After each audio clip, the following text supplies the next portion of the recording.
Hello friends, welcome to my channel teaching by Ansari. कैसे आप लोग? आई होप आप लोग अच्छे होंगे और अच्छे होना भी चाहिए।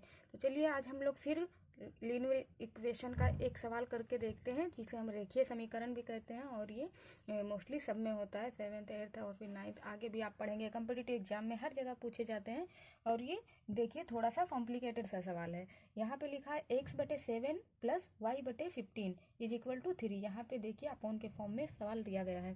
फिर यहाँ पे दिया है x/2 - y/5 is equal to 4।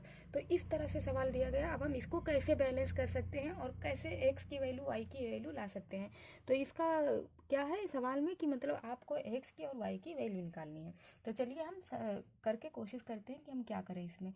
तो यहाँ पे हम देखते हैं कि यहाँ पे x/7 है और यहाँ पे y/15 है, जबकि यहाँ पे x/2 है, y/5 है। कोई भी इसमें इक्वल है ही नहीं। जबकि एक ना एक पद क्या करना होता है, हमको इक्वल करना होता है। तो हम चाहे इसमें ऐसा कोई चीज़ से मल्टीप्लाई करें कि जिसे इक्वल कर दें, या तो इस पद को, एक ना एक पद को तो हमें इक्वल कर देना चाहिए।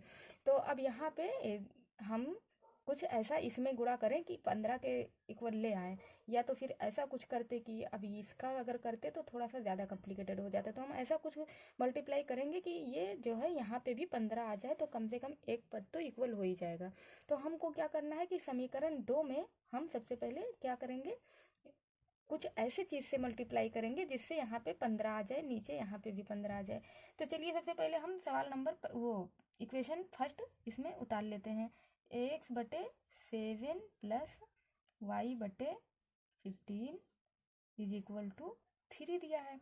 अब यहाँ पे x/2 दिया गया है, इसको भी हम उतार लेते हैं। x/2 माइनस y/5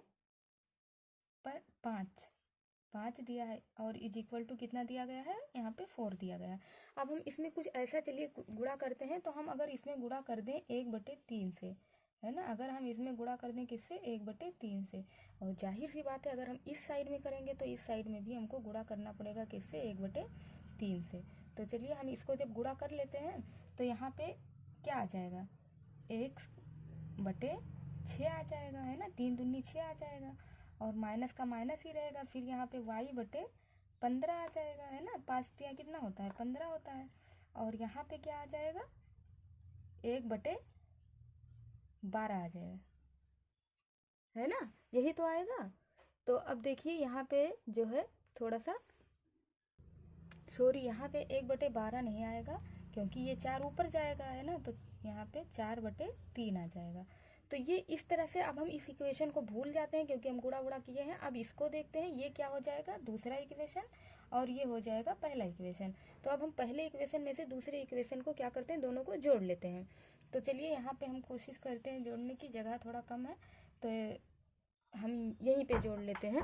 तो यहाँ पे अगर हम इसको जोड़ेंगे तो क्या हो जाएगा, यहाँ पे 7/1 और यहाँ पे 6/x/6 है। तो हम इस दोनों को जब जोड़ लेते हैं तो यहाँ पे क्या आ जाएगा, x/7,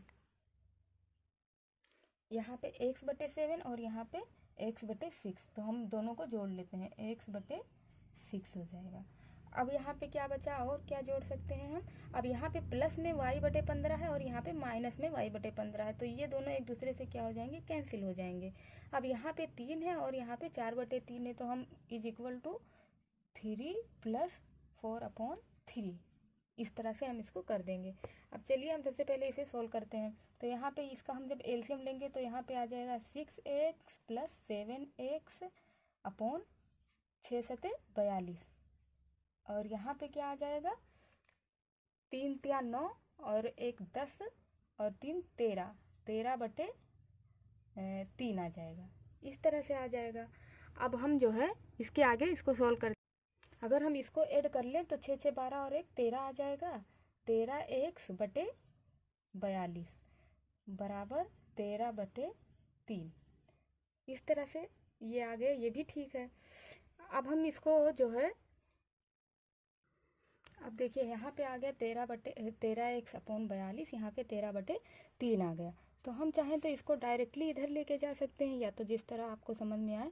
तो यहाँ पे देखिए 13 हम डायरेक्टली नहीं लेके जाएंगे, ताकि हम कोई स्टेप नहीं मिस करना चाहते हैं, जिससे आपको ये फील हो कि अरे ये कहाँ से आ गया, हमें समझ में नहीं आया। तो यहाँ पे 13x है, 13x ही रहने देंगे। और यहाँ पे क्या है, 13/3 है। और ये जब 42 इधर जाएगा तो क्या हो जाएगा, इसमें गुणा हो जाएगा, है ना, 13 में तो गुणा हो जाएगा। तो यहाँ पे 42 लिख देंगे।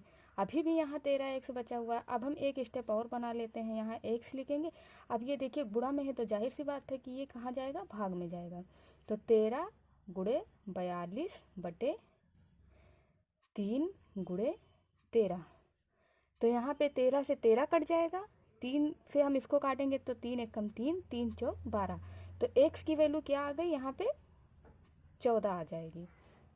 तो देखिए कितना आसानी से आपको x की वैल्यू मिल गई। मुझे नहीं लगता कि आपको कोई ऐसा स्टेप होगा जो समझ में नहीं आया होगा। अब यहाँ पे x इज इक्वल टू 14 आ गया, लेकिन हमको वैल्यू y की भी ज्ञात करनी है। तो चलिए इस इक्वेशन में हम y की वैल्यू रख लेते हैं। तो x के जगह पे हम 14 रख देते हैं बटे 7 plus y/15 is equal to 3। अब हम इसका वैल्यू निकाल लेते हैं कि हम कैसे निकाल सकते हैं। तो जो है हमें इसका क्या लेना पड़ेगा, एलसीएम। लेकिन एलसीएम लेने से पहले हम क्या कर सकते हैं, इसको कट कर सकते हैं। तो 7 दूनी 14 हो जाएगा। तो यहाँ पे हम लिख सकते हैं 2 plus y/15 is equal to 3। तो यहाँ पे देखिए जगह थोड़ा कम बच गया है, तो ये वाला चीज़ हम यहाँ लिख देते हैं। यहाँ पे आया था 2 प्लस जो है यहाँ पे है y/15 इज इक्वल टू 3। अब हम ये 2 इधर ले जाएंगे तो इधर क्या बचेगा, y/15 और यहाँ पे 3 - 2। तो यहाँ क्या आ जाएगा, y/15 इज इक्वल टू 1 आ जाएगा। लेकिन 15 को हम इधर ले जाएंगे तो y बराबर कितना आ जाएगा, 15। तो x की वैल्यू क्या आई थी, 14, और y की वैल्यू क्या आ गई, 15। तो आई होप आपको ये सवाल कायदे से समझ में आया होगा।